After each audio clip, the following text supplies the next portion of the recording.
Hello yes welcome to iDream media welcome to talk show with Harshini Lalithamma గారు alias లలిత కుమారి మీరు ఈవిడ్ని చాలా సినిమాల్లో చూసుంటారు మీకు కొన్ని పేర్లు చెప్పాలి సినిమా పేర్లు అంటే గీతా గోవిందం సీతారామం రీసెంట్గా వచ్చిన హనుమాన్ మూవీలో కూడా యాక్ట్ చేశారు మంచి ఆర్టిస్ట్ మిమ్మల్ని డైరెక్ట్ పరిచయం చేస్తాను ఇక లేట్ చేయను లలిత గారు నమస్తే అండి నమస్తే అమ్మ.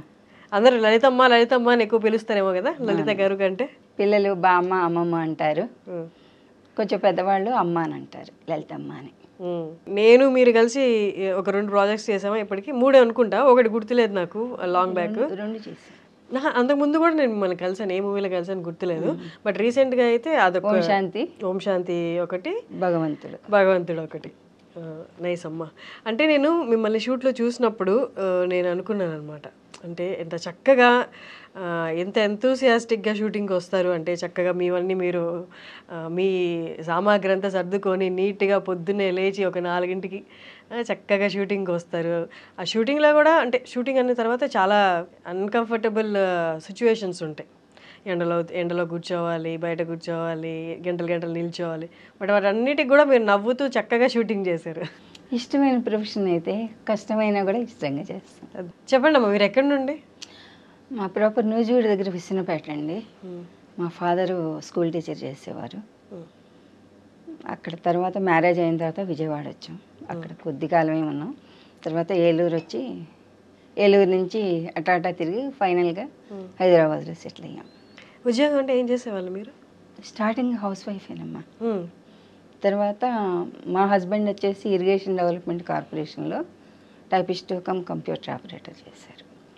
నేను వచ్చేసి వర్క్ ఛార్జ్డ్ ఎంప్లాయీ అండి. సారీ ఏంటమ్మా? వర్క్ ఛార్జ్డ్ ఎంప్లాయీ అంటారు. అయితే వర్క్ ఛార్జ్డ్ ఎంప్లాయీ అయినా నాతో మొత్తం టైపింగ్ వర్క్, ఆఫీస్ వర్క్ అన్నీ అవే చేసేదాన్ని. Work charger employee? Work charger employee అంటే మనకి ఫీల్డ్లో వర్క్ చేస్తూ ఉంటారు కదా, వర్క్ ఇన్స్పెక్టరు, హెల్పరు అట్లాగనమాట. ఓకే. అదే క్వాలిఫైడ్ అని చెప్పేసి నాతో టైపింగ్ వర్క్ అది చేయించుకునేవారు. అవునా, మీరేం చదువుకున్నారు? నేను ఎంఏ ఎల్ఎల్బి అండి. English Telugu type higher. Okay. Computer 95-96లో డిటిపి ఆపరేటరు ఎంఎస్ ఆఫీస్ చేశాను.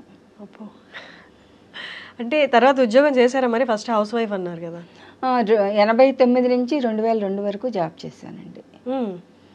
ఇక్కడ ఏం జాబ్ చేశారు? వర్క్ ఛార్జ్డ్ ఎంప్లాయీగా చేశాను. సేమ్ అదే. తర్వాత విఆర్ఎస్ పెట్టేశానండి. విఆర్ఎస్ పెట్టేసి జాబ్ చేసేటప్పుడే నైట్ కాలేజీలో లా చదివాను, లా ప్రాక్టీస్ చేశానండి అప్ టు 17th వరకు. 2017 వరకు? ఎప్పటి నుండి? 2003 నుంచి 2017 వరకు. ఓకే.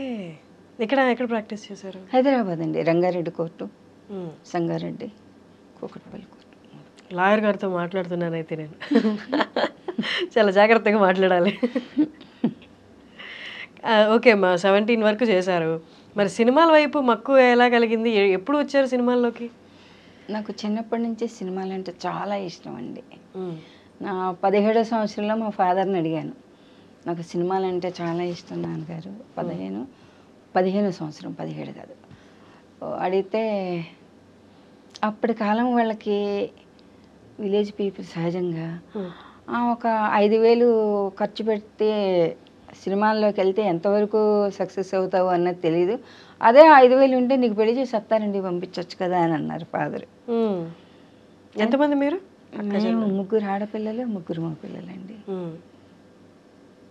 ఆ రకంగా మ్యారేజ్ షిఫ్ట్ అయిపోయింది లైఫ్. తర్వాత ఇక్కడికి వచ్చిన తర్వాత కూడా ట్రై చేసా, కానీ ఆఫీసులు అవి తెలియక ప్రాపర్ వేలో వెళ్ళకపోతే మళ్ళీ మనకి ఇబ్బంది అవుతుంది అని చెప్పేసి డ్రాప్ అయిపోయాను అనమాట.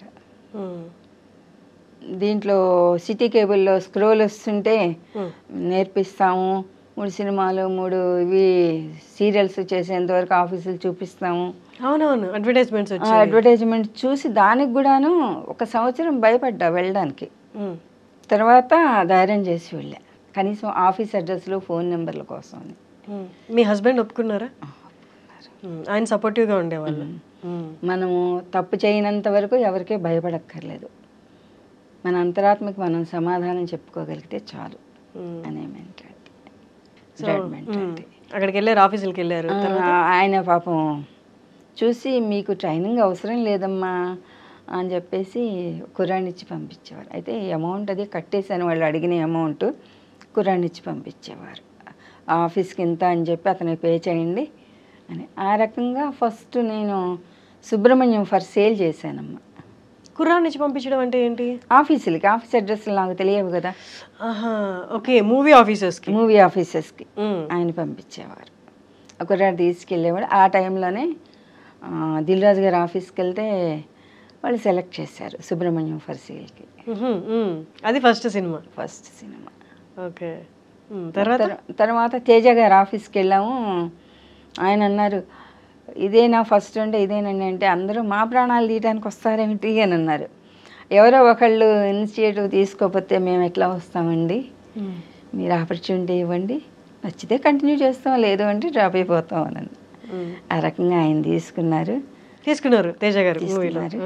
అయితే ఆయన దగ్గర చేయడం అందరూ భయపడతారు కానివ్వండి, లేదండి ఆయన మనకి మంచి ట్రైనింగ్ ఇస్తారండి. తేజ గారి దగ్గర చేస్తే మనం ఏ ఇన్స్టిట్యూషన్లోనూ ట్రైనింగ్ తీసుకోకపోయినా హ్యాపీగా వెళ్ళిపోగలుగుతాం. మంచి గురువు అండి. నేనైతే అదే చెప్పుకుంటాను, నేను ఏకలవ్య శిష్యురాలను ఆయనకి అని అంట. చిన్న చిన్న టిప్స్ దాన్ని ఫాలో అయిపోతే చాలు, మనం హ్యాపీగా ఉంటుంది. నేనైతే ఆయన్నే నా గురువుగా భావిస్తాను. అంటే ఏ డైరెక్టర్ అయినా ఒక్క రకం, ఆయన ఒక రకం, అందరూ మంచి గురువులే. అంటే నేర్చుకోవాలి అంటే తేజ గారు లాంటి వ్యక్తి దగ్గర అయితే ఆయన తిడతారు, కొడతారు అంటారు, కానీ అది తప్పండి.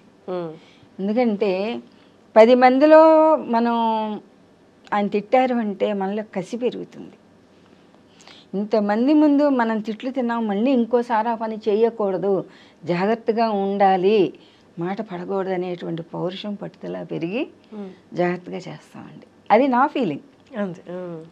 వాళ్ళకు కూడాను ఒక ఇది ఉంటుంది కదా, 10-15 టేకులు తీసుకుని చెప్పినా కూడా వినిపించుకోకపోతే విసుగొస్తుంది ఏ డైరెక్టర్కైనా, కామన్. అది మనం అర్థం చేసుకుని ఫాలో అవ్వగలిగితే హ్యాపీ లైఫ్. ఇప్పుడు వరకు ఎంతమంది యాక్టర్స్తో పని, ఓవరాల్ ఎన్ని సినిమాలు చేసి ఉండొచ్చు మీరు? ఒక 75-80 దాకా చేశానమ్మా. 80 సినిమాలు చేశారు. మీకు ఈ 80 సినిమాల్లో ఈ యాక్టర్తో వర్క్ చేయడం చాలా మంచి ఎక్స్పీరియన్స్, చాలా మంచి వ్యక్తిత్వం కలిగిన యాక్టర్ అనిపించిన యాక్టర్ ఎవరైనా ఉన్నారా? అందరితోటి మెయిల్ కానీ ఫీమేల్ కానీ మీకు బాగా నచ్చిన, ఇప్పటికీ బాగా నచ్చే వాళ్ళు? అందరితోటి నేను కంఫర్ట్గానే ఫీల్ అయ్యానమ్మా. అందరూ కూడా నన్ను హీరోలు ఏంటి, మన గీతగోవిందంలో చేసిన విజయ్ దేవరకొండ, బాగున్నారా బామ్మగారు అని పలకరించేవారు. అమ్మాయి రష్మిగా కూడా అమ్మమ్మ బాగున్నారు అంటే ఆ సినిమాకి తగ్గట్టుగా పిలిచేవాళ్ళు, ఒకళ్ళు బామ్మ అంటే ఒకళ్ళు అమ్మమ్మ అని. ఆ రకంగా రీసెంట్గా సరిపోదా శనివారం చేసాము నానిగారితో మొన్న. ఓకే. ఆయన కూడా బాగా కోఆపరేట్ చేశారు, బాగా చేశారమ్మా అని ఆయనతోటి కలిసి చేసామండి. నానిగారిది వర్కింగ్ ఎలా ఉంది? ఆయన ఎలా ఉంటారు సెట్లో? మీకు ఏమనిపించింది ఆయన యాక్టింగ్ చూస్తే? Cool person, very cool. మన ఇంట్లో పిల్లాడు ఎట్లా ఉంటాడు అట్లాగే ఆయన. అంటే నార్మల్గా అందరు న్యాచురల్ స్టార్ అంటుంటారు కదా, మీకు అక్కడ యాక్టింగ్ చూస్తున్నప్పుడు కూడా అలాగే అనిపించిందా? ఎంత చేస్తారు? చాలా న్యాచురల్గా చేశారు.